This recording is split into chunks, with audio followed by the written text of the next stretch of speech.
Good afternoon. One element at the top, and then I look forward to your questions. As the president said today, America stands with the forces of freedom in Ukraine. To that end, we are leading the effort to isolate President Putin on the global stage, while also simultaneously strengthening Ukraine's hand at the negotiating table. What's at stake here are the principles of freedom, the right to determine one's own future, a right that Ukrainians have shown the world they will fight to preserve.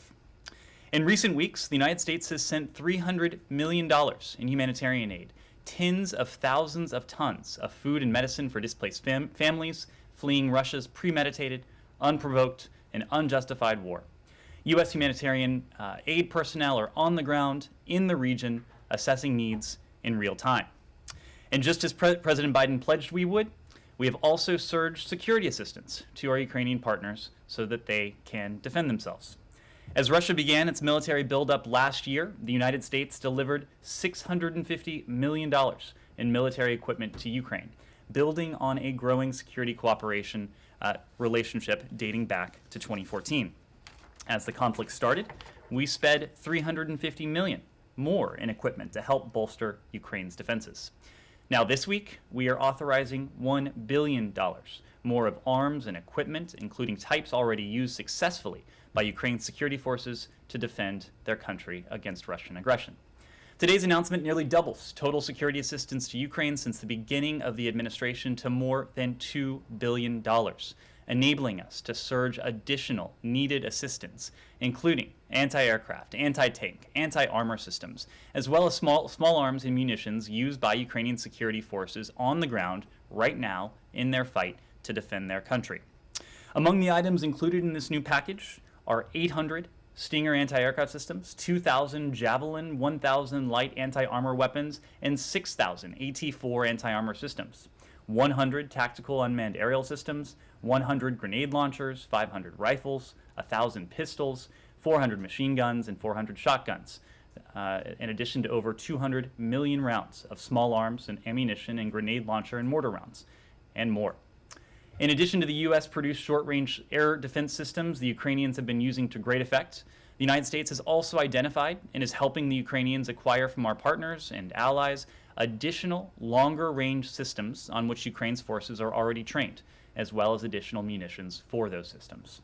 The United States continues to expedite the authorization and facilitation of additional assistance to Ukraine from our allies. At least 30 countries have provided security assistance to Ukraine since the Russian invasion began. In 2022, this year, the Department of State has authorized third-party transfers of defensive equipment from more than 14 countries, a number that continues to grow as allies and partners increase their support to Ukraine.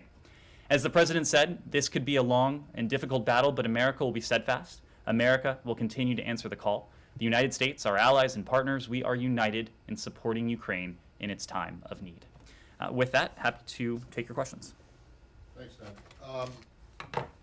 I have some Iran questions, but I guess we'll start with Ukraine because I think that's probably on the top of everyone's mind. When you speak about additional longer-range systems that the Ukrainians are already trained in, you're talking about the S-300s, or are you talking about, is it broader than just that? So Matt, what we are doing and what I referred to now is the fact that we are continuing to pursue solutions to help our Ukrainian partners acquire long-range anti-aircraft systems and the munitions they would need for those systems, and the president also alluded to this in his remarks today. I can't get into the full specifics of this, but we are continuing to work with our allies, with our partners, to surge new assistance, and that includes Soviet or Russian origin anti-aircraft system and the necessary ammunition to employ them every day to Ukraine. Those are the systems on which they are already using, the systems on which they are already trained and have actually demonstrated great effect already.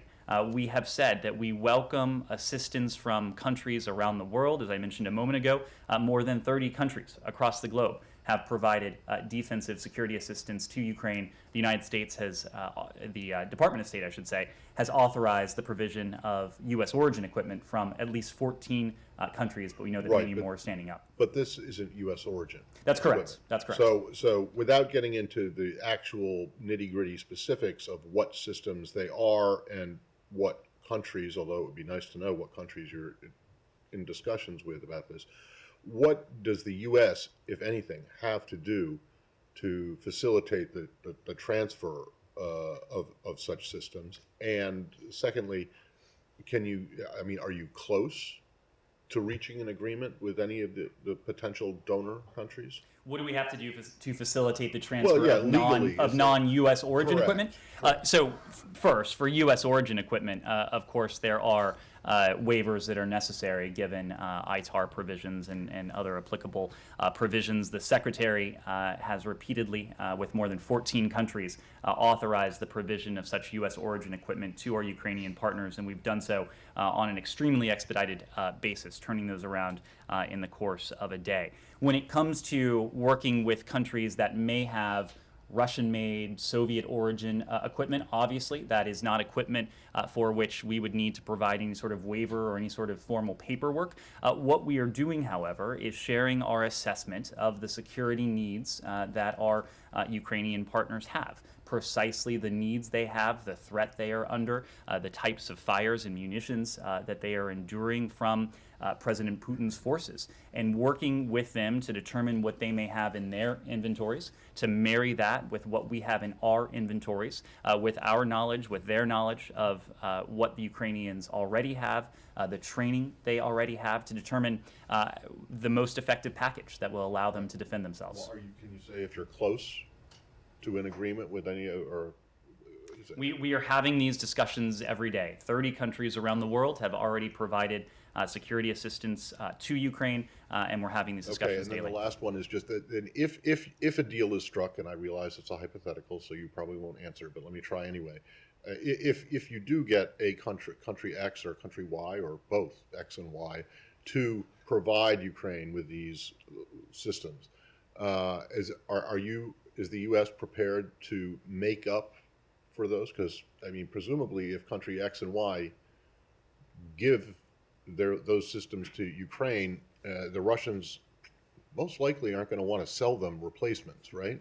Well, So I will. Is the U.S. going to be, or any ally, are you in discussions to replace those systems that countries might give up? I always appreciate when you answer the question for me. I will note that that is hypothetical. I will also note, however, that we have continued to provide forms of reassurance to our allies, including our allies on the eastern flank. The Department of Defense recently spoke of the 2 Patriot missile batteries that have been moved into Poland.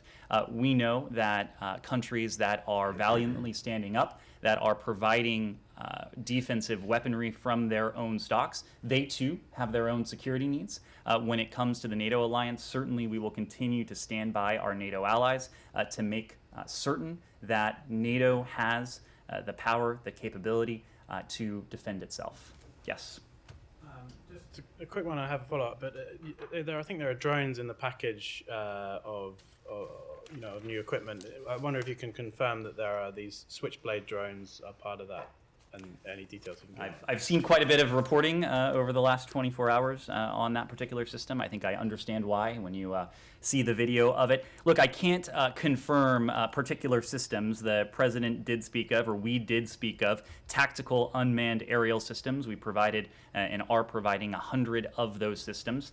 The system that you referred to would be an anti-armor system. It is certainly consistent with the type of defensive weaponry that we're providing, but I'm just not in a position to speak to all the specific systems that may be included in that package. Okay, then can we move on to the discussions going on between the Ukrainians and the Russians? Sure. There's some signs, some noises coming from both sides that there might be some movement on that. I wondered if you had a view on the potential for an agreement there, and there's a discussion about an agreement that would see Ukraine kind of pledge neutrality, not join NATO, like a Sweden or Austria kind of neutrality, and then also have security guarantees from other countries. Could the US be a guarantor of some kind of agreement like that? Well, we welcome the sentiments expressed that there is hope, that there is optimism for diplomatic progress. But what Ukraine needs now, more than sentiments, more than hope, more than optimism, is de-escalation, is an end to the violence, is a tangible indication that President Putin is changing course. And that is something we have not yet seen. And just as I was coming down here, there are more horrifying reports of shelling, of destruction of what appear to be civilian sites across Ukraine, including in Mariupol. We've made clear that we unequivocally support Ukraine's efforts to achieve peace, to bring an end to the mounting human suffering from President Putin's war of choice. Diplomacy is always going to be at the center of these efforts, but we remain clear-eyed, as do our Ukrainian partners, as you heard from President Zelensky, as you've heard from the foreign minister, as you've heard from others. It remains our position that Russia needs to halt its campaign of death, of destruction, immediately. And we are working simultaneously to do all we can to give Ukraine the strongest hand it can have at the negotiating table. And we're doing that in a couple different ways. We've already spoken to one of those ways at the top of this briefing when we detailed some of the security assistance that we're providing to Ukraine, $2 billion over the past year, $1 billion in the past week alone. That is certainly an important element of that. The other part of that effort to strengthen Ukraine's hand at the negotiating table is what the United States and our allies and partners have brought to bear on the Kremlin, on the Russian Federation, including its economy and its financial system. We have placed unprecedented pressure on the Russian economy, on its financial system, and every day you see very tangible metrics of that. Stock market remains closed, will remain closed for at least the remainder of this week and potentially even longer, presumably in an effort to prevent capital flight. The ruble is virtually worthless. It is literally worth less than a penny. Russia is on the verge of default. Its credit rating is at junk status. Hundreds of international companies are fleeing the Russian market, and we can go on and on. Now, all of that is part and parcel of our effort to strengthen that Ukrainian position. So we see Ukraine day by day will have a stronger hand as these measures have even more effect on the Russian economy, on the Russian financial system, and as we, together with our allies and partners here too, continue to provide Ukraine with the defensive security assistance that our Ukrainian partners need to defend themselves inside their own territory. Yes?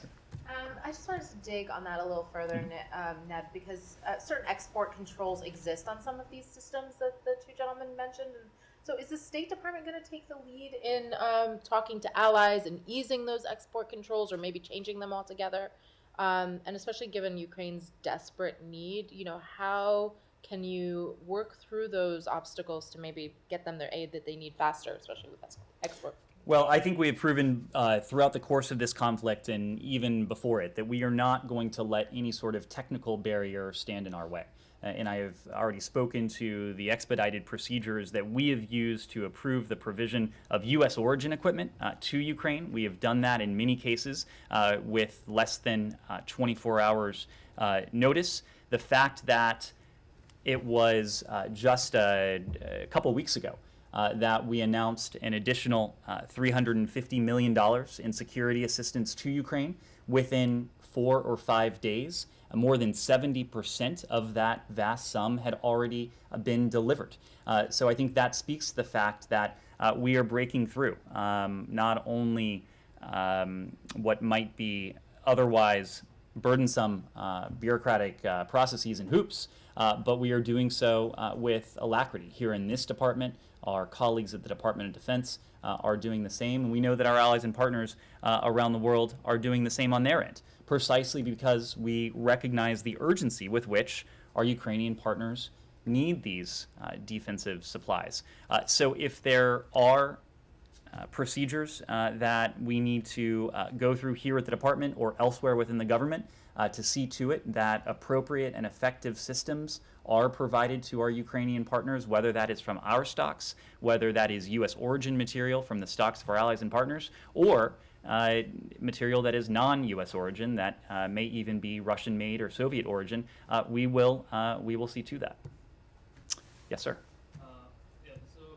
Poland's Deputy Prime Minister Kaczynski, Jarosław Kaczynski, was in Kiev yesterday along with leaders of Poland, Czechia, and Slovenia, and he called for a peacekeeping mission to Ukraine with the involvement of some NATO troops. So, is that something that the U.S. would be willing to entertain?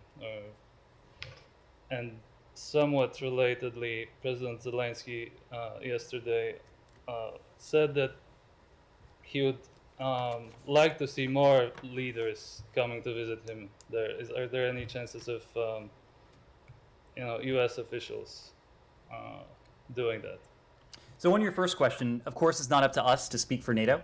What I can say is essentially what we have heard from the NATO Secretary General is that the alliance, of course, is squarely focused on putting an end to this war, bringing this brutal aggression to a close, just as NATO is.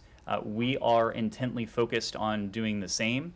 In the same vein, we want to avoid doing anything that would prolong this war or that would expand this war.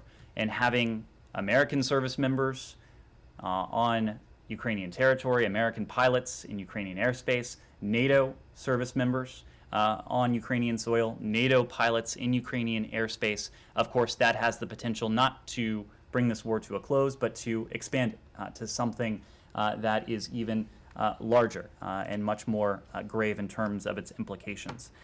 In terms of U.S. officials visiting Ukraine, you'll know that it was just last week that Secretary Blinken met with his foreign minister, counterpart, Foreign Minister Kuleba, on the Polish-Ukrainian border.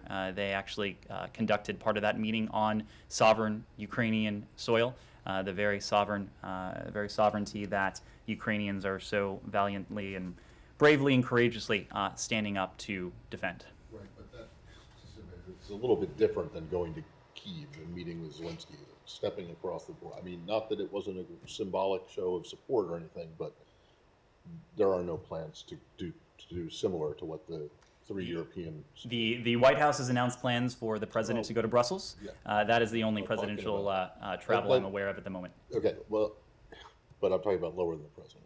I mean, and just to follow up on Simon's question earlier about this idea of neutrality and security guarantees, is this something, I realize that you said that what Ukraine needs right now, what they need immediately is de-escalation and a sign that Putin has changed his changing course. But in the more medium term, is this something that you guys are willing to consider? Because frankly, I think a lot of us, including Ukraine, thought they already had security guarantees from the Budapest Memorandum. So is the U.S. ready to look at a Budapest Plus agreement that expands the number of guarantors? So this is, in terms of the diplomacy, this is not a question for us regarding what might lead to a ceasefire, a diminution of violence between Ukraine and Russia. This is ultimately a question for our Ukrainian partners to decide the terms of diplomacy, what they are willing to pursue, what they are not willing to pursue. This is really at the heart of this conflict, this needless war of aggression that President Putin and his forces are waging. They are waging this war precisely because they sought to deprive Ukraine of its sovereign rights, its sovereign right to determine its own foreign policy, its sovereign right to determine its own Western orientation, its sovereign right to choose its own partners and alliances. So as part and parcel of that, it is not for us to say the terms by which Ukraine and Russia may be in a position to reach an agreement that we all hope could diminish the violence. That is for Ukraine to decide. We will be standing by our Ukrainian partners, assisting them with the diplomacy, as we know a number of our allies and partners around the world are doing. But these are questions for the sovereign state of Ukraine. Yes, ma'am. I have a follow-up on this question. More generally, is it a good idea, is it wise idea to sign something under the Russian shelling? And yes or no, if it end up signing some kind of agreement, could one expect that United States will be a part of this agreement? I missed the first part of your question. It is a. Is it generally a good idea, wise idea to sign a peace agreement during the shelling? Well, we continue to believe that there must be a diplomatic resolution to this war. And that is why we are standing with our Ukrainian partners as they continue to engage in diplomacy, why we've been consulting and coordinating so closely with our French allies, our German allies, our Turkish allies, our Israeli partners, and others who have been involved in various diplomatic efforts to try and bring this brutal war to a close. But we know something else to be true, and that is that diplomacy will have the best chance of success, not in the context of escalation, but in the context of de-escalation. And to your point, we, and to what I said earlier, have not yet seen any indication that President Putin is willing to de-escalate. In fact, we have seen escalation after escalation. As the Secretary said yesterday, President Putin has continued to put his foot on the accelerator. It is time to put the brakes on this conflict. It is time to see a diminution of the violence. It is time to see a de-escalation. It is time to see the Russians take steps that spare additional lives. Yeah, let me go around. Tracy. Thank you. Getting away from the specifics for a minute, I had a slightly more philosophical Sure. question. You and others in the administration have repeatedly spoken about how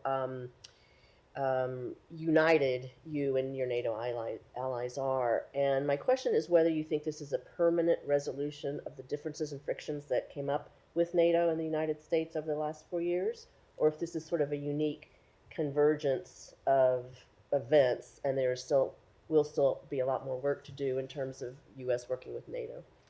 Well, I would make the point that any disagreement or disharmony between the United States and NATO came to a close in January of last year, long before this conflict. Secretary Blinken's first travel to the European continent, you probably recall, was to Brussels. He went to a NATO ministerial. If I recall, his second travel to the continent of Europe was to Brussels, where he attended a NATO ministerial just a few weeks later. So we have demonstrated from the very first hours of this administration when Secretary Blinken spoke to the NATO Secretary General, and of course the President has had conversations as well. The indispensability of the NATO alliance and the fact that, to us, NATO's Article 5, the principle that an attack on one is an attack on all, is as sacrosanct today as it was 70 plus years ago when the NATO Charter was signed.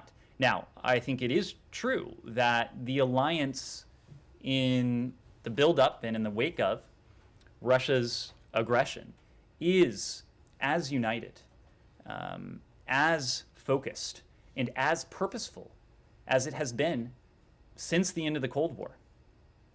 It has really brought into focus the reason for being of the alliance in the first place.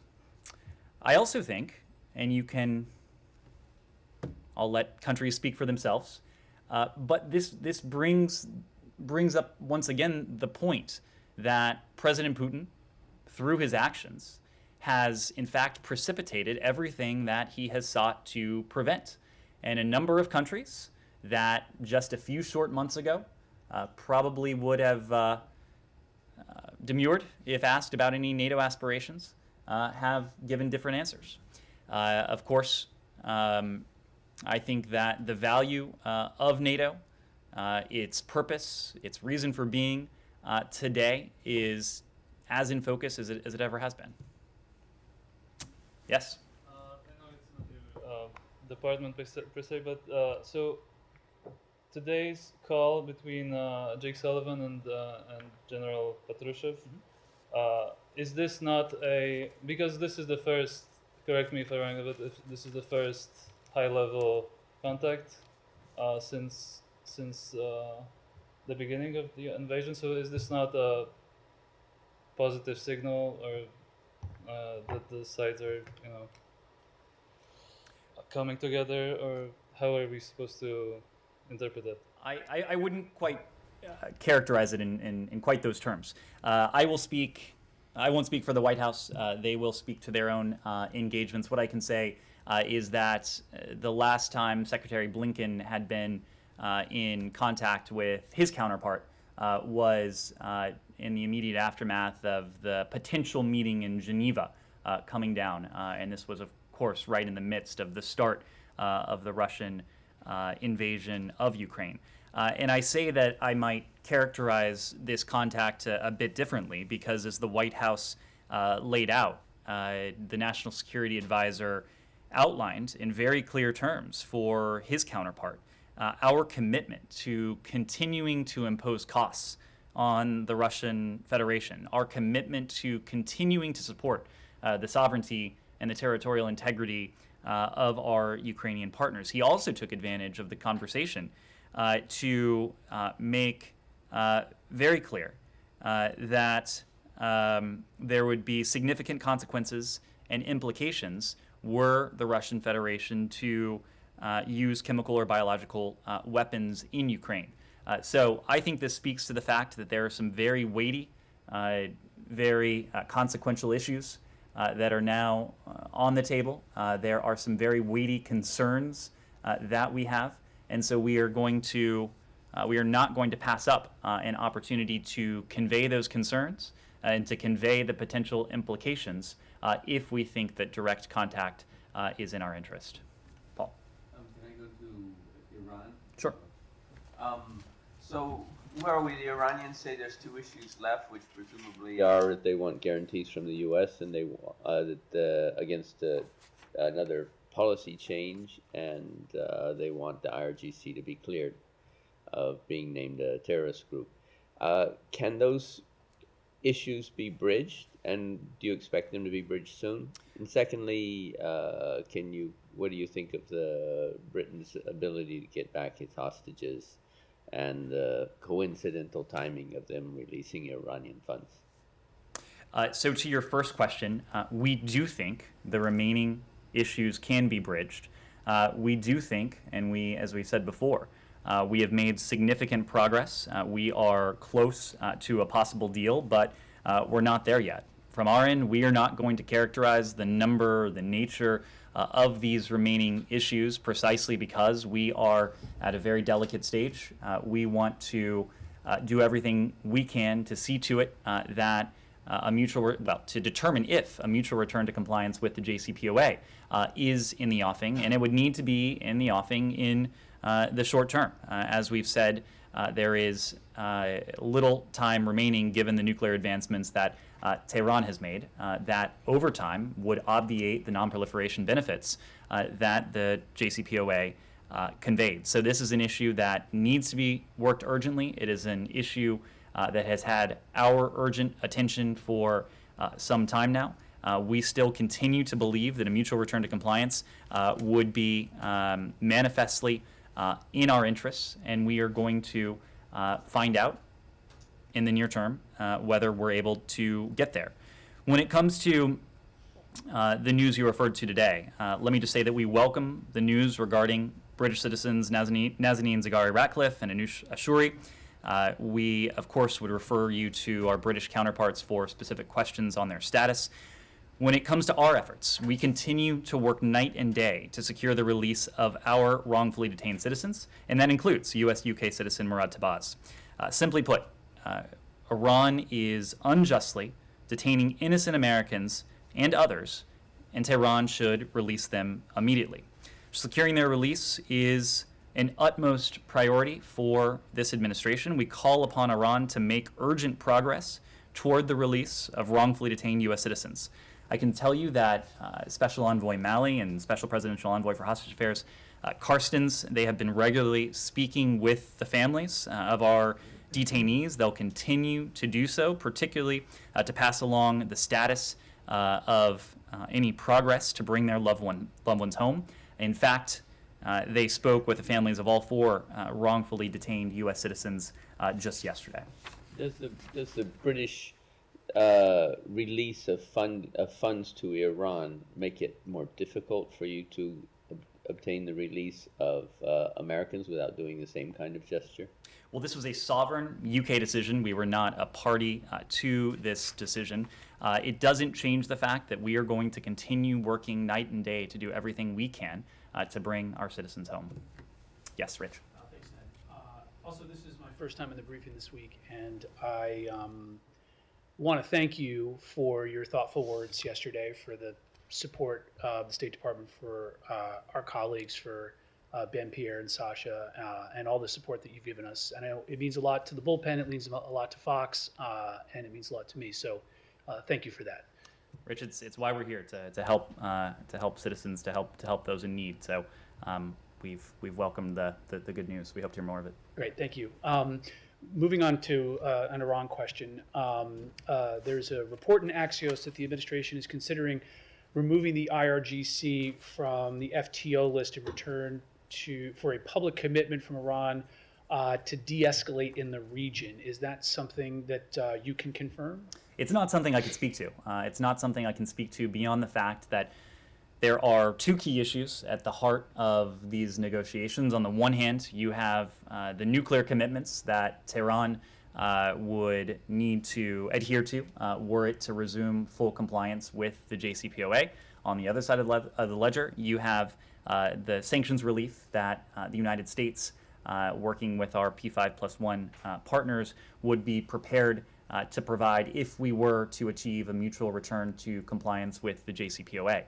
So the issue of sanctions relief is really and has been at the heart of these negotiations, but we're just not going to speak to specifics at this stage. Does the IRGC's missile launches near an American consulate change that calculation? And with that in mind, does the administration still think it would be appropriate for that to even be considered?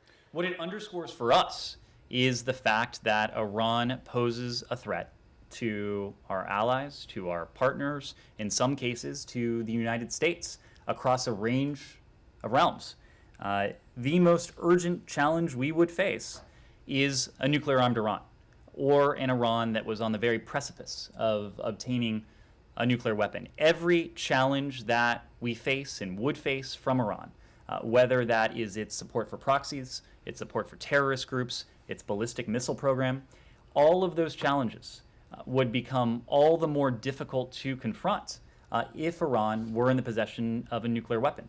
Iran would be able to act with far greater impunity if it were in possession of a nuclear weapon. So we are determined to continue to confront all of those threats, working in tandem with our allies and partners, just as we are determined to take that central potential threat off the table, the threat of an Iranian nuclear weapon. That is what we are seeking to do by testing the proposition that through a mutual return to compliance with the JCPOA, we can reimpose the permanent, verifiable limits on Iran's nuclear program to see to it that Iran is never able to acquire a nuclear weapon. Is the administration committed, if there is an agreement, to submitting an agreement to congressional review and waiting out the 30-day period before lifting any sanctions? Well, what I can say at this point, Rich, we obviously don't have an agreement of any sort, but we will carefully consider the facts and circumstances of any U.S. return to the JCPOA to determine the legal implications, including those under ANARA. We're committed to ensuring the requirements of ANARA are fully satisfied.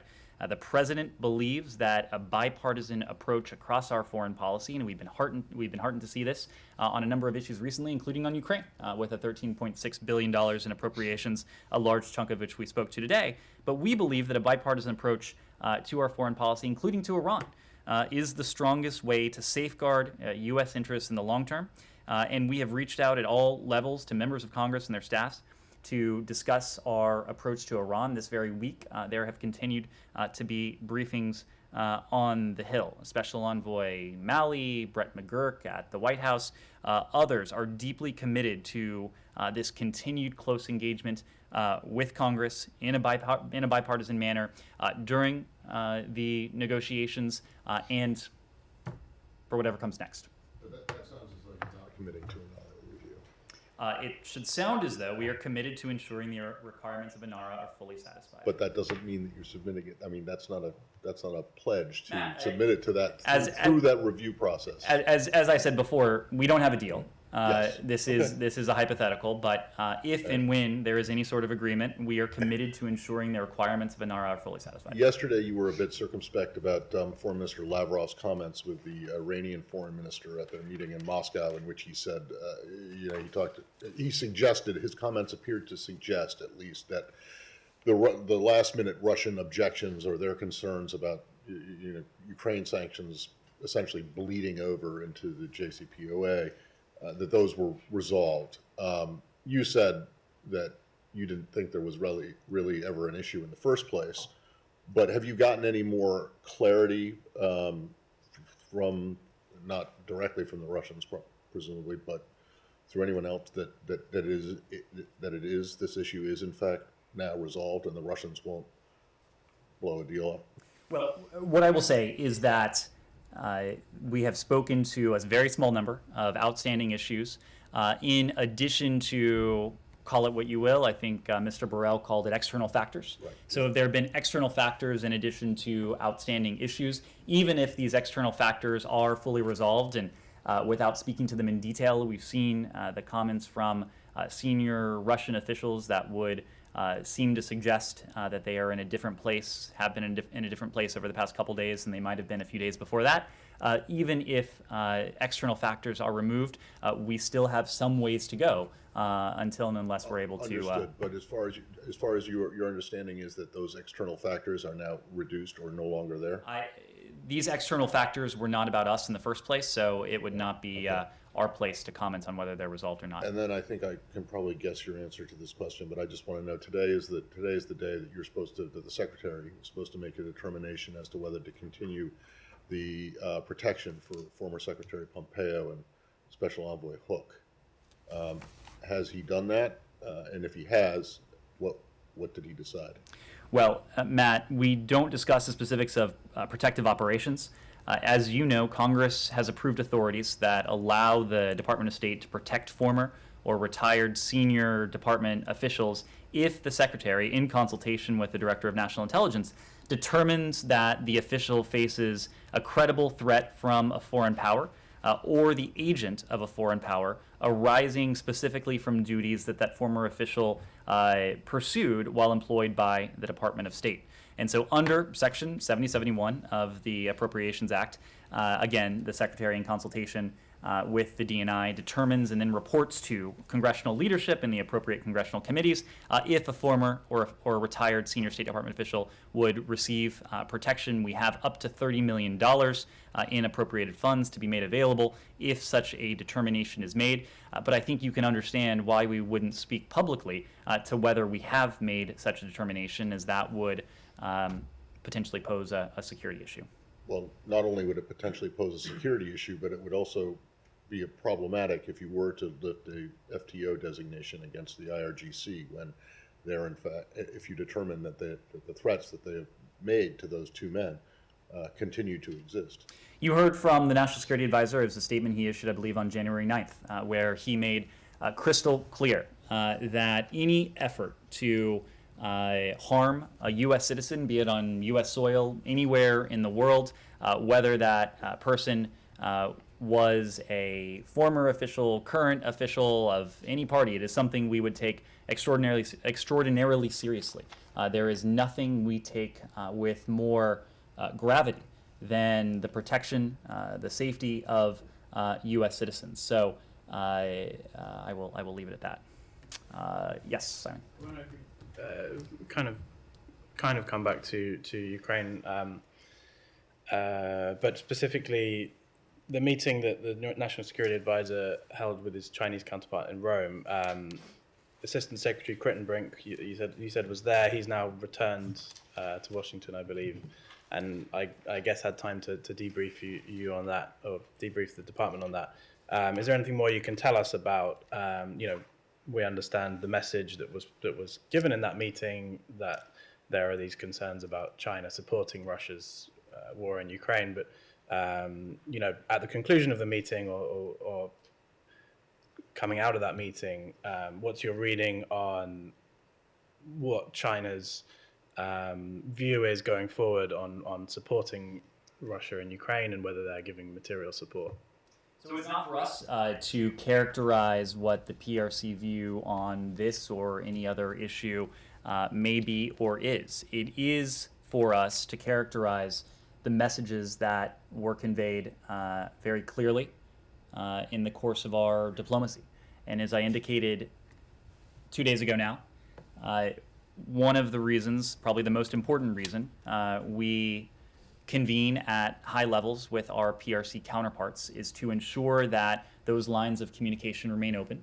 This is probably the most consequential bilateral relationship on the face of the earth. It is incumbent upon us as a responsible country to see to it that the competition that characterizes our relationship doesn't veer into the realm of conflict. And of course, dialogue and discussion is part of that.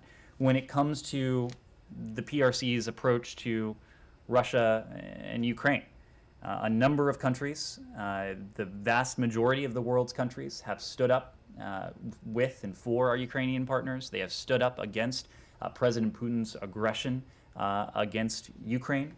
We have yet to see that sort of unambiguous statement from the PRC, or that sort of unambiguous support from the PRC, and we've made very clear to the PRC that we have significant concerns in that any effort to compensate Russia for its financial losses, for the economic toll, or, of course, any effort to supply, to provide materiel for Russia's war effort, that would be met with significant costs, not only from the United States, but from our allies and partners around the world. Those are the messages that were conveyed. It is not up to us to characterize any sort of PRC response. But you said you've yet to see a unambiguous statement from the Chinese. Have you seen any signal or any indication since that meeting from the Chinese of what their position might, is there any change to their position? I will leave it to our PRC counterparts to speak to their position. Yes, sir. Subject to Venezuela. Sure. After the trip to Caracas of a senior U.S. delegation to meet with the government of President Nicolas Maduro, is the U.S. still recognizing Juan Guaidó as the interim president? Are you planning a follow-up meetings with Maduro? And are you concerned that this kind of meetings weaken the Venezuelan opposition? Well, as we talked about a couple days ago, the visit to Venezuela focused on really two things, and that was securing the release of wrongful detainees and urging the Maduro regime to return to the negotiating table in Mexico with the democratic opposition's unitary platform to restore democracy in Venezuela. So far from undermining Juan Guaidó, it actually reinforced our support for interim President Juan Guaidó and his call for a negotiated solution through the Mexico process. There, of course, has been no change in our recognition of interim President Juan Guaidó's role. We will continue to work with him as such. We will continue to urge the resumption of negotiations through the Mexico City process. But does it mean a recognition that who's in power is like Nicolas Maduro and not Juan Guaidó? Because the delegation didn't go to the house of Juan Guaidó. It went to